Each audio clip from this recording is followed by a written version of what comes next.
نحمده ونصلي على رسوله الكريم اما بعد فاعوذ باللہ من الشیطان الرجیم بسم اللہ الرحمن الرحیم۔ معزز سامعین و سامعات، السلام علیکم ورحمۃ اللہ وبرکاتہ۔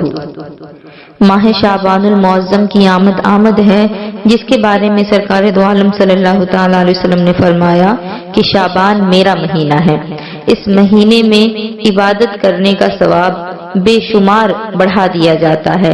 اہل بیت اطہار کے روشن چراغ حضرت امام جعفر صادق رحمۃ اللہ علیہ نے فرمایا کہ جو کوئی شعبان المعظم میں روزانہ 700 مرتبہ درود پاک پڑھے گا، اللہ کریم کچھ فرشتے مقرر فرما دے گا جو اس درود پاک کو رسول اللہ صلی اللہ تعالی علیہ وسلم کی بارگاہ میں پہنچائیں گے۔ اس سے آپ کی روح مبارک خوش ہوگی اور فرشتوں کو اللہ حکم دے گا کہ اس درود پڑھنے والے کے لیے قیامت تک دعائے مغفرت کرتے رہو۔ سبحان اللہ۔ اس طرح کی بے شمار احادیث شعبان المعظم کی فضول و برکات کے متعلق وارد ہیں۔ میں آپ سبھی کو وہ چیزیں بتانا چاہوں گی، لیکن اس سے پہلے میری گزارش ہے کہ اس بیان کو پورا سنیں اور ثواب کی نیت سے دوسروں تک بھی پہنچائیں، تاکہ ماہ شعبان المعظم میں کوئی بھی ایسی نیکی نہ ہو جو ہم کر نہ سکیں۔ نبی پاک علیہ الصلوۃ والسلام نے شعبان المعظم کے بارے میں ارشاد فرمایا کہ اس مہینے کو شعبان اس لیے کہا جاتا ہے کہ اس میں روزہ رکھنے والے کے لیے بہت سی بھلائیاں پھوٹتی ہیں، یہاں تک کہ وہ جنت میں جا پہنچتا ہے۔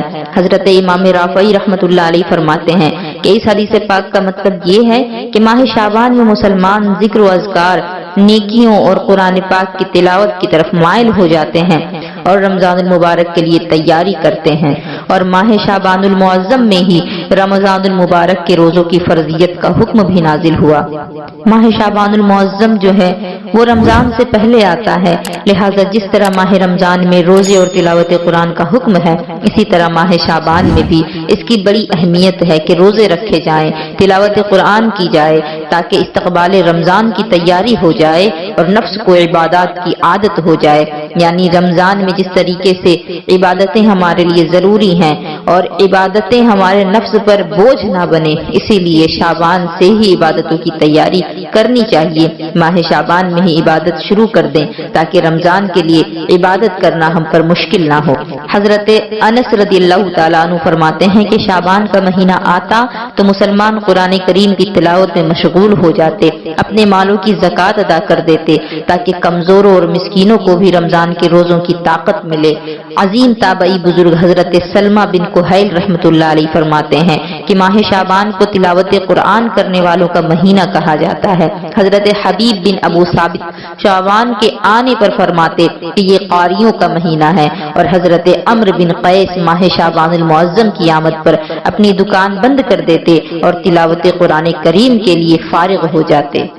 معزز سامعین و سامعات، میں آپ سبھی کی توجہ چاہوں گی کہ ہمارے بزرگان دین تو اس مبارک مہینے کو عبادت میں گزارتے تھے، تلاوت قرآن کرتے، نیکیوں کا اہتمام کرتے، اور ہم غفلت کی نیند سوتے رہیں۔ ایسے غافلوں کے بارے میں کہا گیا کہ اے مبارک وقتوں میں کوتاہی کرنے والے، ان وقتوں کو ضائع کرنے والے اور انہیں برے اعمال سے آلودہ کرنے والے، تو نے کتنے برے کام ان مبارک وقتوں کے حوالے کر دیے۔ رجب چلا گیا، تو نے اس میں کوئی نیکی نہیں کی، اور اب یہ برکت والا ماہ شعبان آیا ہے۔ اے شعبان کی عظمت سے بے خبر رہ کر ان وقتوں کو ضائع کرنے والے، ہوش میں آ اور اپنی تباہی سے ڈر۔ بہت جلد سب لذتیں تجھ سے چھین لی جائیں گی اور موت تجھے تیرے گھر سے زبردستی نکال کر لے جائے گی۔ سچی اور خلوص بھری توبہ کے ذریعے جس قدر گناہوں کا علاج کر سکتا ہے کر لے، اور جہنم سے سلامتی کو ہی اپنا مقصد بنا لے۔ بہترین مجرم وہ ہے جو اپنے جرموں کا علاج کر لے۔ ماہ شعبان المعظم میں جتنا ہو سکے نیکیاں کریں، خوب ذکر و اذکار کریں، درود پاک اور تلاوت قرآن کریم کر کے اس عظمت والے مہینے کی خوب تعظیم کریں۔ اس عظمت والے مہینے کی اہمیت کے لیے اتنا ہی کافی ہے کہ اس کے بارے میں ہمارے پیارے آقا علیہ الصلوۃ والسلام نے فرمایا، شہر و شعبان شہری، یعنی ماہ شعبان میرا مہینہ ہے۔ میں یہاں آپ کو چند نوافل بتانا چاہوں گی جو ماہ شعبان المعظم کی پہلی شب ادا کی جائے۔ ماہ شعبان المعظم کی پہلی شب بعد نماز عشاء 12 رکعت نماز 6 سلام سے پڑھیں اور ہر رکعت میں سورہ فاتحہ کے بعد سورہ اخلاص 15 مرتبہ پڑھیں اور بعد سلام کے 70 مرتبہ درود پاک پڑھ کر کے اپنے گناہوں سے توبہ کریں۔ انشاءاللہ العزیز اللہ تبارک و تعالی اس نماز کی برکت سے تمام گناہ معاف فرما کر کے جنت میں داخل فرمائے گا۔ اسی طریقے سے ماہ شعبان المعظم کے پہلے جمعے کی شب بعد نماز عشاء 8 رکعت نماز 1 سلام سے پڑھیں اور ہر رکعت میں بعد سورہ فاتحہ کے سورہ اخلاص 11 مرتبہ پڑھیں اور اس کا ثواب خاتون جنت حضرت فاطمہ الزہرا رضی اللہ تعالی عنہا کو بخش دیں۔ خاتون جنت فرماتی ہیں کہ میں ہرگز بہشت میں قدم نہ رکھوں گی جب تک کہ اس نماز کے پڑھنے والے کو اپنے ہمراہ جنت میں داخل نہ کر لوں۔ سبحان اللہ۔ ماہ شعبان المعظم کے پہلے جمعے کی شب نماز عشاء کے بعد 4 رکعت نماز 1 سلام سے پڑھیں اور ہر رکعت میں سورہ فاتحہ کے بعد سورہ اخلاص 3 مرتبہ پڑھیں۔ اس نماز کی بھی بہت فضیلت ہے، اللہ رب العزت کی طرف سے اسے عمرہ کا ثواب عطا کیا جائے گا۔ ماہ شعبان المعظم کے پہلے جمعے کو بعد نماز مغرب اور قبل نماز عشاء یعنی مغرب کی نماز کے بعد اور عشاء کی نماز سے پہلے کا جو وقت ہے اس درمیان 2 رکعت نماز ادا کریں اور ہر رکعت میں بعد سورہ فاتحہ کے 1 مرتبہ آیت الکرسی اور 10 مرتبہ سورہ اخلاص اور 1 مرتبہ سورہ فلق 1 مرتبہ سورہ ناس پڑھنی ہے۔ انشاءاللہ العزیز یہ نماز ترقی ایمان کے لیے بہت زیادہ افضل مانی جاتی ہے۔ ماہ شعبان المعظم کی جو 15ویں شب ہے اس کے بارے میں تو ہم سبھی پہلے سے ہی جانتے ہیں کہ یہ شب بہت ہی زیادہ مقبولیت والی شب ہے اور اس شب اللہ رب العزت بے شمار بندوں کو جہنم سے آزاد فرما دیتا ہے۔ لیکن ماہ شعبان المعظم کی جو 14ویں شب ہے بعد نماز مغرب 2 رکعت نماز پڑھیں، ہر رکعت میں سورہ فاتحہ کے بعد سورہ حشر کی آخر کی 3 آیتیں 1 مرتبہ پڑھیں اور سورہ اخلاص بھی 3 مرتبہ پڑھیں۔ اس نماز کو مغفرت کے واسطے بہت ہی زیادہ افضل مانا گیا ہے۔ اللہ رب العزت نے چاہا تو ہم سبھی کی مغفرت فرمانے پر وہ قادر ہے۔ ماہ شعبان المعظم میں روزے رکھنے کی بھی بہت زیادہ فضیلتیں بیان کی گئی ہیں۔ صحابی حضرت انس رضی اللہ تعالیٰ عنہ فرماتے ہیں کہ رسول اللہ صلی اللہ تعالیٰ علیہ وسلم نے جب سب سے افضل روزوں کے بارے میں پوچھا گیا تو آپ نے فرمایا کہ رمضان کی تعظیم کے لیے شعبان کے روزے یعنی ماہ شعبان کے روزے اس نیت سے رکھے جائیں کہ ہم ماہ رمضان المعظم کی تعظیم کے لیے رکھ رہے ہیں تو یہ روزے بہت زیادہ افضل ہیں۔ شعبان المعظم میں جو روزے رکھے جاتے ہیں اس کی ایک حکمت یہ بھی بیان کی گئی ہے کہ شعبان المعظم کے روزوں سے رمضان کے روزوں کی مشق یعنی کہ پریکٹس ہو جاتی ہے تاکہ رمضان کے روزوں میں مشقت اور تکلیف محسوس نہ ہو بلکہ تب تک بندے کو روزوں کی عادت ہو چکی ہو اور رمضان سے پہلے شعبان میں روزوں کی مٹھاس اور لذت کا احساس ہو چکا ہو، لہٰذا جب ماہ رمضان آئے تو بندہ چستی کے ساتھ رمضان کے روزے رکھے۔ ام المومنین حضرت بی بی عائشہ صدیقہ رضی اللہ تعالی عنہ فرماتی ہیں کہ رسول اکرم صلی اللہ تعالی علیہ وسلم کو ماہ شعبان میں روزے رکھنا تمام مہینوں سے زیادہ پسندیدہ تھا کہ اس میں روزے رکھا کرتے اور اسے پھر رمضان المبارک سے ملا دیتے۔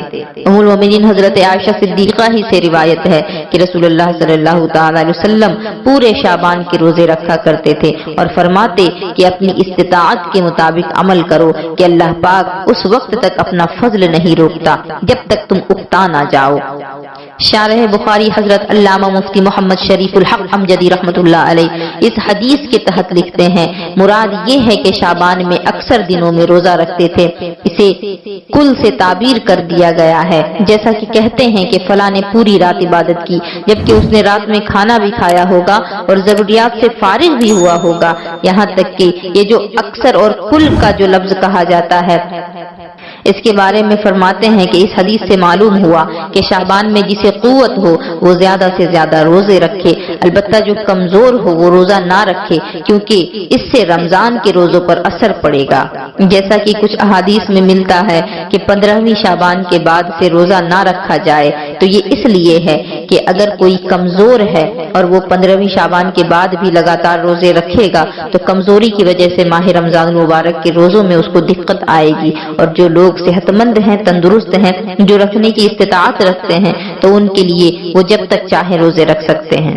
حضرت اسامہ بن زید رضی اللہ تعالیٰ عنہ نے عرض کی، یا رسول اللہ صلی اللہ تعالیٰ علیہ وسلم، میں دیکھتا ہوں کہ آپ جس طرح شعبان کے روزے رکھتے ہیں اس طرح کسی اور مہینے میں روزے نہیں رکھتے۔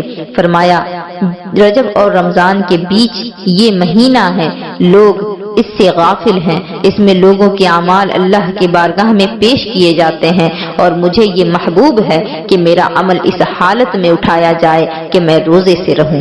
شعبان المعظم کی 15ویں رات یعنی شب برات بڑی بابرکت رات ہے۔ اس رات اللہ پاک کی خوب رحمتوں اور برکتوں کا نزول ہوتا ہے۔ اللہ پاک کی بارگاہ میں اس رات خاص طور پر اپنی دنیا اور آخرت کی بھلائی کی دعا مانگنی چاہیے، کیونکہ اس رات دعائیں قبول ہوتی ہیں۔ اللہ پاک کے آخری نبی مکی مدنی محمد عربی محمد مصطفیٰ صلی اللہ تعالی علیہ وسلم نے 5 راتوں کے بارے میں فرمایا کہ ان میں دعا رد نہیں کی جاتی، جن میں سے ایک شعبان کی 15ویں رات بھی ہے۔ ماہ شعبان کی جو 15ویں رات ہے جس کو شب براءت کہا جاتا ہے، لیکن آج کل کم علمی کی وجہ سے جو مشہور ہو گیا ہے وہ شب برات ہے۔ یہ کوئی برات کی رات نہیں، یہ شادی بیاہ کی رات نہیں، یہ شب براءت ہے، یعنی اس رات بندوں کو جہنم سے نجات ملتی ہے۔ براءت کا معنی چھٹکارا ہے، اور اس پر بہت سارے علماء دین فرماتے ہیں۔ حضرت علامہ ملا علی قاری رحمۃ اللہ علیہ نقل کرتے ہیں کہ شب براءت کے 4 نام ہیں: لیلۃ المبارک یعنی برکت والی رات، لیلۃ البراءت یعنی نجات والی رات، لیلۃ الصف دستاویز والی رات، اور لیلۃ الرحمہ یعنی رحمت والی رات۔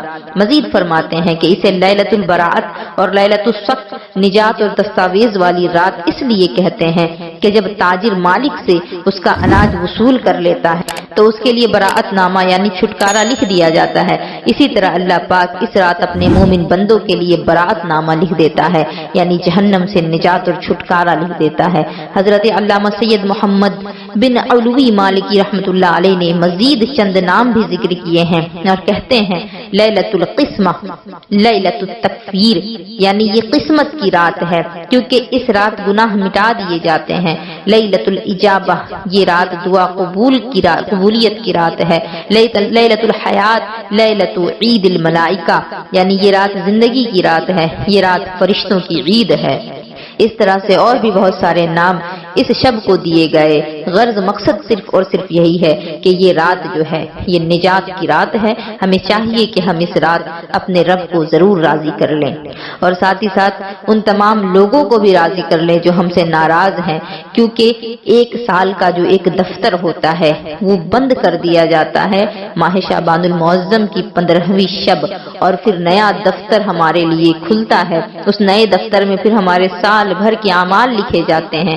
تو اس رات کے آنے سے پہلے ہم سب کے لیے یہ ضروری ہے کہ جو بھی ہم نے غلطیاں کی ہیں، جو بھی گناہ کیے ہیں، کسی کی دل آزاری، کسی سے جھوٹ بولا، کسی کی غیبت یا چغلخوری کی، کسی پر تہمت لگایا، غرض کہ کسی کو کسی طرح کا بھی نقصان پہنچایا ہو، چاہے ماں باپ ہوں، چاہے پھر شوہر ہو، بھائی بہن ہو، کوئی بھی ہو، کسی کو بھی کسی طرح کا کوئی تکلیف اگر ہماری طرف سے پہنچا ہے تو ہمیں چاہیے کہ ہم ان سب سے اس شب کے آنے سے پہلے معافی مانگ لیں، ورنہ اگر معافی نہیں مانگتے ہیں تو پھر یہ دفتر ہمارا بند ہو جائے گا، اور پھر ہمارے لیے اگلے سال کا جو نیا دفتر ہے، نیا رجسٹر ہے، وہ کھلے گا اور اس میں ہمارے دوسرے اعمال لکھے جائیں گے۔ اس لیے ضروری ہے کہ ہم نے کسی کا بھی اگر دل دکھایا ہو تو ان تمام لوگوں سے معافی مانگے، اور سب سے ضروری چیز اپنے رب کو راضی کریں۔ حضرت ابی بن کعب رضی اللہ تعالیٰ عنہ فرماتے ہیں کہ رسول اللہ صلی اللہ تعالیٰ علیہ وسلم نے ارشاد فرمایا، میرے پاس حضرت جبرائیل شب براءت میں حاضر ہوئے اور مجھ سے کہا کہ اٹھ کر نماز ادا فرمائیے اور اپنا سر اور ہاتھ مبارک آسمان کی طرف اٹھائیے۔ میں نے پوچھا، اے جبرائیل، یہ کیسی رات ہے؟ عرض کی، یا محمد صلی اللہ تعالیٰ علیہ وسلم، یہ وہ رات ہے جس میں آسمان اور رحمت کے 300 دروازے کھول دیے جاتے ہیں۔ اللہ پاک کے ساتھ شریک ٹھہرانے والوں، آپس میں بغض اور کینہ رکھنے والوں، شرابیوں، بدکاروں کے علاوہ سب کی مغفرت کر دی جاتی ہے۔ ان لوگوں کی اس وقت تک مغفرت نہیں ہوگی جب تک کہ سچی توبہ نہ کر لیں۔ البتہ شراب کے عادی کے لیے رحمت کے دروازوں میں سے ایک دروازہ کھلا چھوڑ دیا جاتا ہے یہاں تک کہ توبہ کر لے۔ جب وہ توبہ کر لیتا ہے تو اس کی مغفرت کر دی جاتی ہے۔ اسی طرح کینہ رکھنے والے کے لیے بھی رحمت کے دروازے میں سے ایک دروازہ کھلا چھوڑ دیا جاتا ہے یہاں تک کہ وہ اپنے ساتھی یعنی جس کے ساتھ اس نے کینہ رکھا تھا اس سے بات چیت نہ کرنا اسٹارٹ کر دے، اور جب وہ اس سے بات چیت کر لیتا ہے تو اس کی بھی مغفرت کر دی جاتی ہے۔ اور حضور اکرم صلی اللہ تعالی علیہ وسلم نے ارشاد فرمایا، اے جبرائیل، اگر وہ اپنے ساتھی سے کلام نہ کرے یہاں تک کہ شب برات گزر جائے تو حضرت سیدنا جبریل امین نے عرض کی، یا رسول اللہ، اگر وہ ایسی حالت پر برقرار رہا یہاں تک کہ اس کی موت کا وقت آ جائے تب بھی اس کے لیے دروازہ رحمت کھلا رہتا ہے۔ اگر وہ موت سے پہلے بھی توبہ کر لے تو اس کی توبہ قبول ہو جائے گی۔ پھر حضور انور صلی اللہ تعالی علیہ وسلم جنت البقیع کی طرف تشریف لے گئے اور سجدے میں جا کر کے آپ نے یہ دعا مانگی، اے اللہ، میں تیرے عذاب سے تیری معافی، تیری ناراضی سے تیری رضا اور تجھ سے تیری پناہ طلب کرتا ہوں۔ تیری تعریف بلند ہے، میں تیری تعریف کا حق ادا نہیں کر سکتا، تیری حقیقی شان وہی ہے جو تو نے خود بیان فرمائی ہے۔ رات کے چوتھے پہر حضرت جبرائیل نازل ہوئے اور عرض کی، یا رسول اللہ، اپنا سر آسمان کی طرف اٹھائیے۔ آپ نے اپنا سر آسمان کی طرف اٹھایا تو دیکھا کہ رحمت کے دروازے کھلے ہوئے ہیں۔ ہر دروازے پر ایک فرشتہ آواز دے رہا ہے۔ پہلے دروازے پر ایک فرشتہ یوں پکار رہا ہے، مبارک ہو اسے جو اس رات عبادت کرے۔ دوسرے دروازے پر بھی ایک فرشتہ یوں پکار رہا ہے، مبارک ہو اسے جو اس رات میں سجدہ کرے۔ تیسرے دروازے پر ایک فرشتہ پکار رہا ہے، مبارک ہو اسے جو اس رات میں رکوع کرے۔ چوتھے دروازے پر ایک فرشتہ صدا لگا رہا ہے کہ مبارک ہو اسے جو اس رات میں اپنے رب کریم سے دعا مانگے۔ پانچویں دروازے پر ایک فرشتہ آواز لگا رہا ہے کہ مبارک ہو اسے جو اس رات اپنے رب کریم سے دعا کرنے میں مشغول ہو۔ چھٹے دروازے پر ایک فرشتہ پکار لگا رہا ہے، اس رات مسلمان کو مبارک ہو۔ ساتویں دروازے پر بھی ایک فرشتہ پکار کر رہا ہے کہ اللہ پاک کو ایک ماننے والوں کو مبارک ہو۔ آٹھویں دروازے پر بھی ایک فرشتہ پکار رہا ہے کہ کوئی توبہ کرنے والا ہے کہ اس کی توبہ قبول کی جائے۔ نویں دروازے پر ایک فرشتہ صدا لگا رہا ہے کوئی مغفرت طلب کرنے والا اس کی مغفرت کی جائے۔ اور 10ویں دروازے پر بھی ایک فرشتہ صدا دے رہا ہے کہ ہے کوئی دعا کرنے والا اس کی دعا قبول کر لی جائے۔ پھر رحمت عالم صلی اللہ تعالی علیہ وسلم نے فرمایا، اے جبرائیل، رحمت کے یہ دروازے کب تک کھلے رہتے ہیں؟ عرض کی، رات کی ابتدا سے طلوع فجر تک۔ پیارے آقا علیہ الصلوۃ والسلام نے ارشاد فرمایا، اس رات بکریوں کے بال سے بھی زیادہ لوگوں کی مغفرت کی جاتی ہے۔ اسی رات لوگوں کے سال بھر کے اعمال آسمانوں کی طرف بلند کیے جاتے ہیں اور اسی رات رزق تقسیم کیا جاتا ہے۔ حضرت امام تقی الدین سبکی شافعی رحمۃ اللہ علیہ اپنی تفسیر میں فرماتے ہیں، یہ رات سال بھر کے گناہوں کا کفارہ بنتی ہے۔ شب جمعہ پورے ہفتے کے گناہوں کا کفارہ، لیلۃ القدر عمر بھر کے گناہوں کا کفارہ، یعنی ان راتوں میں اللہ پاک کی عبادت کرنا، یاد الہی میں ساری رات جاگ کر کے گزار دینا گناہوں کے کفارہ کا سبب ہوتا ہے۔ اسی لیے ان راتوں کو کفارے کی رات بھی کہا جاتا ہے۔ حضرت کعب احبار رضی اللہ تعالیٰ عنہ فرماتے ہیں، اللہ پاک شعبان کی 15ویں رات حضرت جبرائیل کو جنت کی طرف بھیجتا ہے، وہ جنت کو آراستہ ہونے کا حکم دیتے ہیں۔ فرماتے ہیں، اللہ پاک نے تیری اس رات میں آسمانوں کے ستاروں، دنیاوی دنوں اور راتوں اور درختوں کے پتوں، پہاڑوں کے وزنوں اور ریت کے ذروں کے برابر لوگوں کو جہنم سے آزاد فرما دیا۔ سبحان اللہ۔ حضرت عائشہ صدیقہ رضی اللہ تعالیٰ عنہ فرماتی ہیں، رسول اکرم صلی اللہ تعالی علیہ وسلم کھڑے ہو کر بیٹھ کر مسلسل نماز پڑھتے رہتے یہاں تک کہ صبح ہو جاتی۔ صبح تک حضور اکرم صلی اللہ تعالی وسلم کے مبارک قدم سوج گئے، چنانچہ میں آپ کے قدم مبارک دبانے لگی۔ اس طریقے سے ہمارے آقا عبادت کیا کرتے تھے۔ وہ آقا جن کے لیے ساری دنیا بنائی گئی، ان کو جب عبادت کا اس قدر شوق تھا تو پھر ہم گنہگاروں کو چاہیے کہ ہم کتنا زیادہ عبادت کریں تاکہ ہمارے گناہ جو ہیں وہ دھل سکیں۔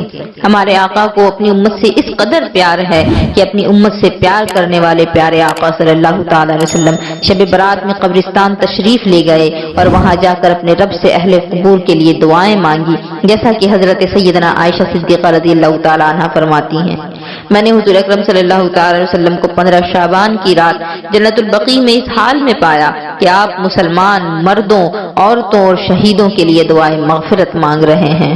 اس حدیث سے یہ بات ثابت ہوتی ہے کہ ماہ شعبان المعظم کی 15ویں شب یعنی شب برات کی رات قبرستان جانا ہمارے نبی کی سنت ہے۔ اللہ پاک کے آخری نبی حضور اکرم صلی اللہ تعالی علیہ وسلم نے ارشاد فرمایا، میں نے تمہیں قبروں کی زیارت سے منع کیا تھا، اب زیارت قبور کیا کرو کہ بے شک یہ دنیا سے بے رغبت کرتی ہے اور آخرت کی یاد دلاتی ہے۔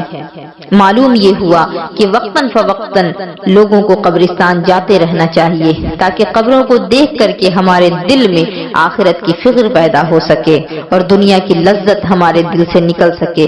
امید ہے کہ اس بیان سے آپ سبھی فائدہ ضرور پہنچائیں گے۔ وما علینا الا البلاغ۔ السلام علیکم ورحمۃ اللہ وبرکاتہ۔